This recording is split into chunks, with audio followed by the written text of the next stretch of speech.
নমস্কার বন্ধুরা, আজকে চলে এসেছি বনশ্রী রান্নাবাটি থেকে একটি নতুন রেসিপি নিয়ে। হচ্ছে দই পটল। এই যে পটলটা আমি প্রথমে কেটে ধুয়ে চিড়ে নিয়ে নুন হলুদ মাখিয়ে ভেজে রেখে দিয়েছিলাম। এবার আমি মশলাটা করে নেব।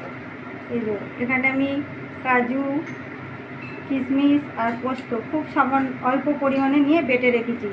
আর এখানে আছে 2 চামচ টক দই। টক দই আমি সব মশলা, এই টক দই 2 চামচ আছে, এতে আমি সব ধরনের মশলাগুলো একসাথে দিয়ে দেবো। জিরে, ধনে হাফ চামচ,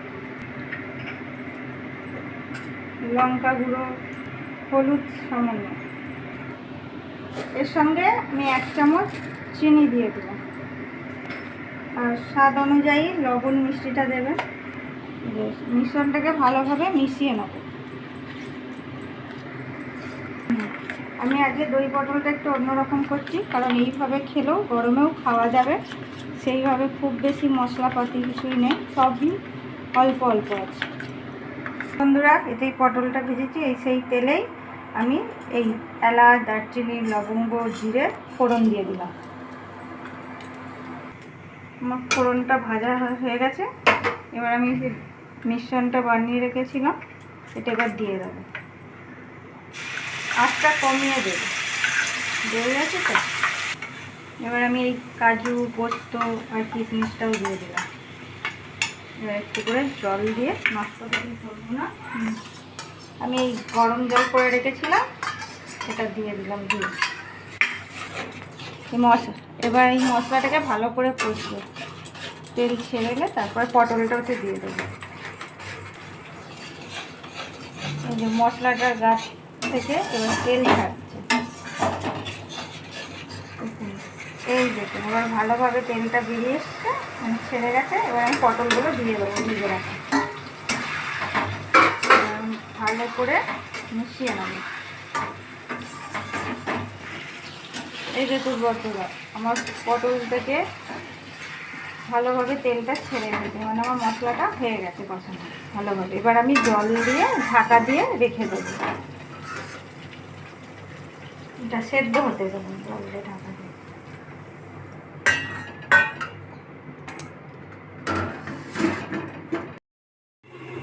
সামান্য গরম, মানে 1 পিঞ্চ, এটা 1 পিঞ্চ। আমার পটলটা হয়ে গেছে, এই দেখুন বন্ধুরা, পটলের তরকারি দই পটলটা হয়ে গেছে। এবার আমি খুব অল্প পরিমাণে একটু গরম মশলা দেবো। এটা খুব হালকাভাবে করেছি, দই পটল অন্যরকম হয়, এটাও করে খেয়ে দেখবেন আর আমার কমেন্ট করে বলবেন আপনাদের যদি ভালো লেগে থাকে। আবার একটু ঢাকা দিলাম মশলাটা দিয়ে।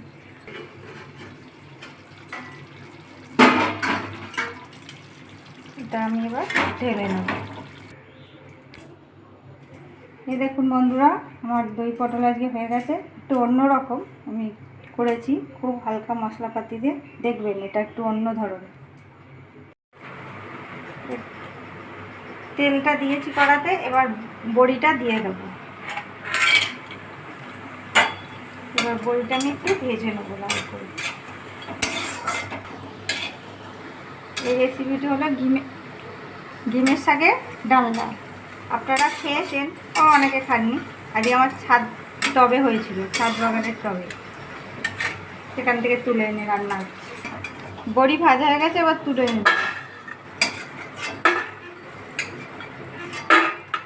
আমি একটু হলুদ দিয়ে দিলাম। হলুদটা আগে দেওয়ার কারণ হলো যাতে আলুতে বা যে কোনো সবজি জল থাকলে ছিটকে তো চাই, সেটা ছেটকাবে না। এবার অল্প লবণ দিলাম। এবার আমি আলুটা একটু ভাজা ভাজা করে নেব। এবার আমি দেখি আলুটা ভাজা হয়েছে। হ্যাঁ, আমার আলুটা ভাজা ভাজা হয়েছে। এই যে আমার ছাদের বাগানে আজকে ডিমের শাক, আমি করবো ডিমের শাকের ডালনা। আপনারা কিন্তু দেখবেন, অবশ্যই দেখবেন, স্কিপ করে দেবেন না।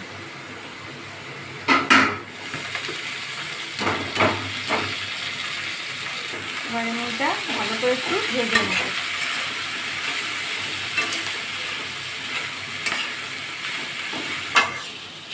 দেখুন বন্ধুরা ডিমের শাকটা ভাজা ভাজা হয়ে গেছে।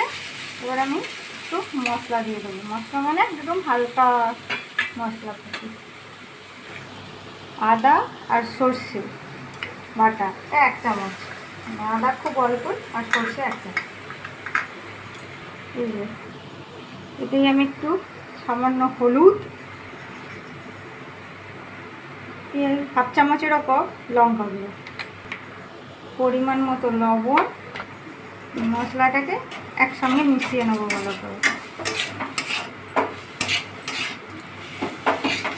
একদম খুব সহজ পদ্ধতিতে, খুব অল্প মশলাতে এটা করছি। আপনারাও কীভাবে করেন আমাকে একটু কমেন্ট করে বলবেন, অবশ্যই বলবেন, আর ভিডিওটা পুরোটা দেখবেন।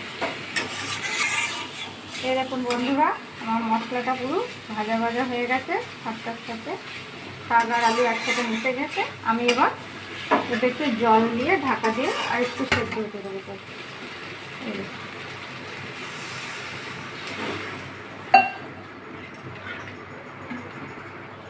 ঢাকা দিয়ে দেব। দেখুন বন্ধুরা আমার ডিমের শাকের তরকারিটা হয়ে গেছে। এবার আমি ওতে এই ভেজে গুঁড়িয়ে রাখা বড়িগুলো ছড়িয়ে দেবো। এবার ওটাকে একটু নেড়ে ঢাকা দিয়ে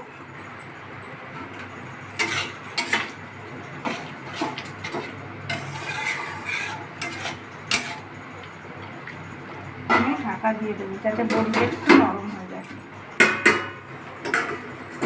আমার হয়ে গেছে রান্নাটা। এই দেখুন একদম হালকা মশলা, হালকাভাবে, খুব তেলও কম।